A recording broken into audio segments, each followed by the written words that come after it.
this is Joe, and I'm with Amy today. Hi, Amy. Hi, everybody. And this is a primer episode, a why you should be watching episode about the Dragon Prince. This is a computer animated series on Netflix, and we're just going to tell you our thoughts about spoiler-free thoughts about why we think you should check it out. So, should we just give a little summary, Amy, about what people are lined up to expect and the people involved in this? Yeah, I mean, it's very much a show targeted at a certain audience, I think. I think that much we can say right from the outset. Hmm. There's the animation style that they're going for with it, there's the kind of setup they've got for it, and of course, there's other factors where it's clearly targeting the kind of people who are fans of the Avatar franchise. And interestingly, one of the co-creators and like a key writer on the show was the head writer for Avatar: The Last Airbender, I believe, Aaron Haas. So he's got like alumni from the Avatar series, and a really key voice actor appears in the Dragon Prince as well. From yeah, So yeah, should we give the basic setup for the show? yeah, definitely. What's quite good is in the first episode, it jumps right into like telling you the backstory straight away, and so you immediately with like the world and what's going on there. So very simply, there's a world split into two, isn't it? Yeah, you've got your classic setup with you have your magic, you have a land divided between the humans on one side and the magical races on the other side, and Yeah, humans can't use magic, that much set up early on. The only way they can do it is by ripping it out of living things that can use magic, that have innate magic. which may have caused one or two problems historically between the Yeah, societies. Yeah, and they make a point here of not explaining this, and it doesn't entirely make consistent sense why this would be, and that's because this will all prove significant later when it comes to humans and magic, and like they are part of the world, so why can't they use magic?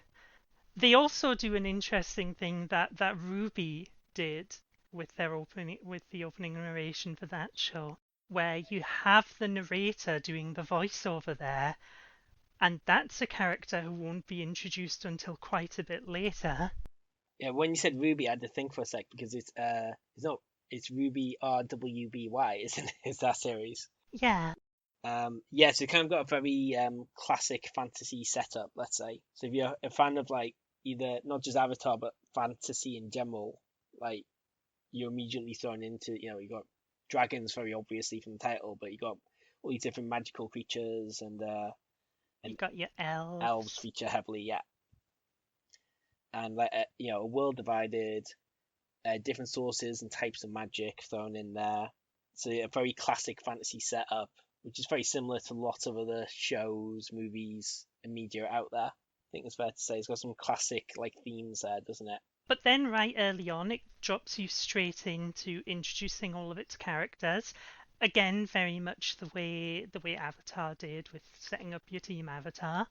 Um, and yeah, the characters are definitely one of the things that shine about the show. Yeah, it's very it throws you into this big backstory at the start, but the characters are very warm and engaging, and they have a very interesting dynamic between a lot of them that it comes across really quickly, like when you start getting into the series and just develops as it goes on. Yeah.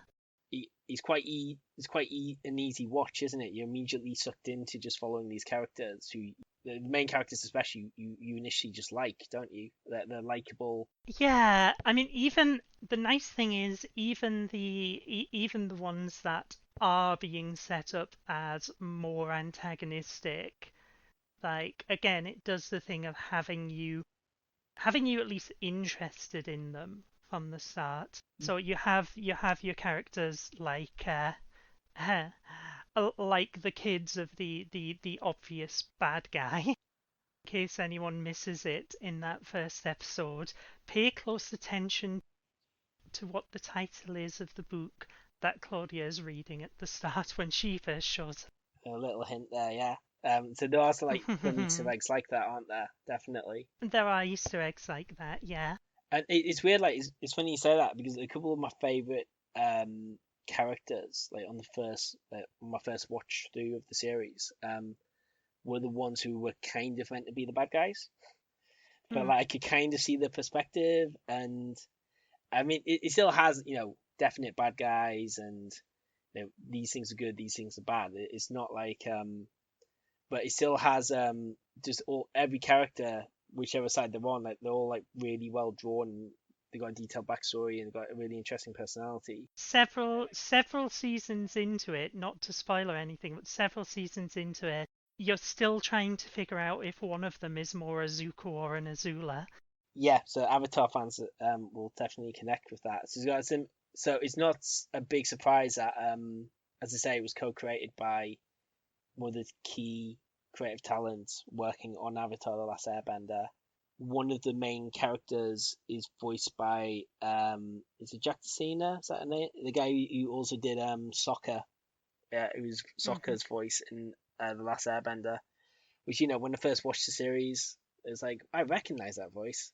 Who is that? When you see a show, you definitely work out where they're from and what it is. It's like, oh, of course. Although I will say one of my favorite characters is one who is actually one who doesn't have any spoken lines. Yes, definitely. Amaya is such a good character. I love how they have her like sign everything, and it's actually done in real American Sign Language, but they don't subtitle anything. So you have the stuff with her interpreter she has early on, but then later on when they're separated, she's constantly still signing and people are understanding her who understand it, and they'll have conversations, and as the viewer, honestly, it's enough to make you want to go out and learn it because she has some incredible lines. My one criticism would be that they didn't reanimate her for the localizations. Yeah, and it does make you think why haven't more shows done this? Where instead of just subtitling it and making it very other, like this character's like properly embedded and you're just following the conversation in the same way that other characters would in that world is like very clever Well, decision. it also has something that's there for people, like for people who can understand her. Yeah, There's little in jokes, and it's nice. yeah, so that's really cool. That they do that. We should probably set up a bit more in terms of the starting point. So because we're initially on the side of the humans, Yeah, we initially see stuff from the human perspective, but then we cut to a group of elves on a mission. so we follow the humans initially, and as well, so we're introduced to the couple main characters. So we learn that it's a son of the king and the stepson of the king as well. Yeah, of the human King Harrow, and so we're introduced to him and his advisor Viren, who's a dark mage, right? So you got the humans, we got we got kind of the dabbling as well, like magic on their side. So that's quite interesting. And so we got Ezran is the king's son, the prince, and Callum is his half brother. Yeah, and then you get a group of elves who we see who are approaching the divide and approaching the human castle. And so we see a bit of the elf side as well, and where and their backstory and where they're coming from. And I think some of these conversations between the characters, especially between the king and the Viren, are like really interesting. So you get a vibe for like what they think about the other side, but also mistakes they think they've made in the past, disagreements they have, but also the kind of the connection they have and how they move on, that kind of thing. So there's a lot of like And these kinds of questions will get explored more later on as well in the show. yeah, and you just thrown like straight into it, like straight away. But in a way that's quite accessible. Like the characters, all this comes through just through the natural conversations. There's not like a heavy exposition dump at any point. Like the characters are just naturally chatting, and you just find them likable and interesting, like immediately. Alongside that, though, you do have some more lighter comedic elements as well.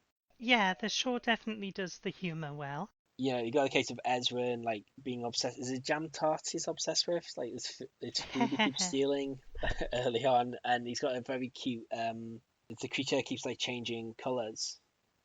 his cute pet that he's obsessed with. Bait. Bait, yeah. So yeah, you have like some like kind of cute moments like that as well, and that so it's great. There's a lot of humor thrown in too, as well as like giving you kind of details about like the motivations, the hit backstory, and like the different strategies you have for dealing with the other side. So that's kind of the setup, really, isn't it? And then they find out a secret Yes. when things happen, and this all leads to a big long adventure for them all. Yeah, so epic fantasy adventure driven by a couple of like key like story strands, I think it's fair to say. Yeah. Yeah, I mean, hoping to end the conflict. Indeed. Again, very much the classic setup. And that we just highlighted the few main characters there. But there's so many great characters like throughout the whole show, like on both like on the different sides of the conflict and with different motivations. There's like they still they have great like really funny lines and moments and like interesting dynamics. It's all very watchable. We should probably talk about that animation style as well. We should talk about the animation, yeah. So I mentioned at the start it's a computer animated. So it's kind of got a CGI, kind of got like CGI animation style. Cell shaded CG work, Yeah. which they've tried to make look like traditional cell animation. Now, in season one, they hadn't quite nailed it. It has the problem of the frame rate being a bit off and making everything look a little jerky. Like, you can see what they were going for, and you can definitely by the later seasons see what they were going for because they adjusted it based on viewer feedback. Because when we were preparing to record this, Amy, we were trading messages about it, and I remember when I first watched it, I thought, like, I swear the animation's gotten smoother as it's gone to season two onwards, Yeah, and yeah, and that's yeah, because it has. So yeah, the first season, the animation looks kind of like it's missing, and here's a reference that longer term listeners will get. It's missing a few keyframes. I You can't see me doing the finger guns. That doesn't translate to a podcast. yeah, it's just missing frames, very simply, almost as an intentional stylistic choice, but it does come Well, across as very an intentional stylistic choice. yeah. Sorry, yeah, of course. And it comes across as quite well. Your tolerance for it will vary by each person, really. I found it like Yeah, overly jerky the first season. yeah. I found the first season problematic. I didn't have issues with subsequent seasons to that degree. Um, Now I get migraines watching Into the Spider-Verse, so that's probably a reasonable measure for how jerky it can look and how much the frame rate might be a deal breaker for some people early on. Yeah, I mean, even if you can accept it, it is noticeable. I think it's fair to say compared to other traditional 2D animations. Like, I mean, I'll go for any gimmick. Like, I love Into the Spider Verse. When I'm playing 3DS, I have the 3D on max. Like even the old like I love any kind of gimmick, and even I kind of notice it and find it a bit jarring. And the first season, I was kind of watching and just accepting the animation for what it was, as opposed to like really enjoying it. I think season two onwards, like it does definitely improve and get a lot smoother, and you Yeah, can appreciate the cell shading. It's they really ironed cool. out the kink Yeah, because yeah, like the whole thing is when you're doing something that's rendered in 3D, you can see it's 3D quite easily, like if it has smooth animations. Yeah, a lot of the time you want something that looks more like traditional 2D animation. So I absolutely respect what they were trying for, and they got better at it. and to give them credit, like I think the creators seem quite engaged with the fan base, Yeah, and yeah, the reports, because I read a couple of reports around the changes for season two. It sounds like there was a definite response to like fan feedback about improving smoothness, making it look a bit more traditional Yeah, in the style. absolutely was. So like you might be fine with it when you watch season one, maybe but if you do find it a bit off-putting, like stick with it because the story and the characters are great, and the animation style will change later on, like fairly soon, and become a lot more like a traditional animation basically. So yeah, so like great story, great characters, and improve animation that improves, like visuals that improve over um the course of the series, I think. Yeah. I mean, I wouldn't.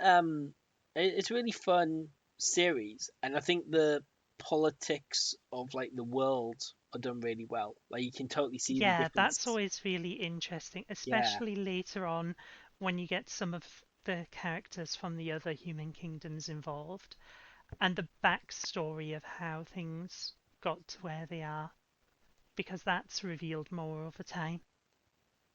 I mean, for me, I think you know, you get shows like Last Airbenders or obvious one where it kind of hints at like real world problems, like migration, especially in season two of Avatar, I'm thinking, and colonialism, that kind of stuff. Um, Whereas this is more, I think the politics are more about the internal world. So there are like some wider lessons, but like they're quite broad themes about like Yeah, violence, it's more aggression. contained to its own. Yeah, Yeah. So I don't think it quite hits like those kind of heights of that kind of show and what it does, like which is what a quote unquote kids animation show can do.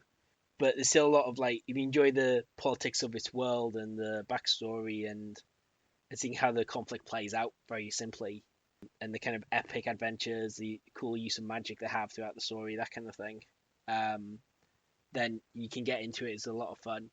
Um, it maybe doesn't do much beyond that, arguably, as I say, but yeah, it's more self-contained. I think that's a fair comment. What else did you think about Amy? Are there any other key points to highlight? Do we think? I think we've probably covered most of it at this point. I guess the problem is like if we cover too much more, it gets into spoiler territory, At that point, yeah, and part of the fun is yeah, just seeing how things unfold. yeah, and seeing how the characters' relationships develop and how the characters themselves develop, like where they all go over time, how they turn out. And to be honest, it doesn't really need a big pitch. I think if you watch like the first episode, it like if you're into any kind of fantasy thing, you will enjoy this. I think it's fair to say, especially if you're looking for something you can watch like of different ages. Like Yeah, yeah, it's definitely a good family thing to watch. yeah, it really does just suck you right in and set you up and impress the characters upon you straight away. So yeah, check it out. And there's going to be more series as well. There were more new series confirmed a couple of years ago. Obviously, Netflix has been losing subscribers, but it looks like, yeah, they're still advertising the new seasons coming They through.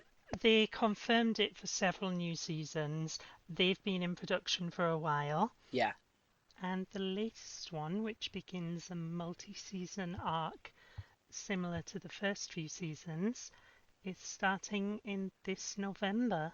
and it is a story that it needs to be epic and have that many seasons. I think.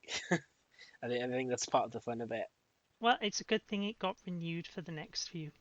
Great. Okay. Thank you, Amy. Thanks everyone for listening. Let us know if you watch it based on our recommendation. Let us know what you think, and take care, everyone. Thanks. Bye, everyone.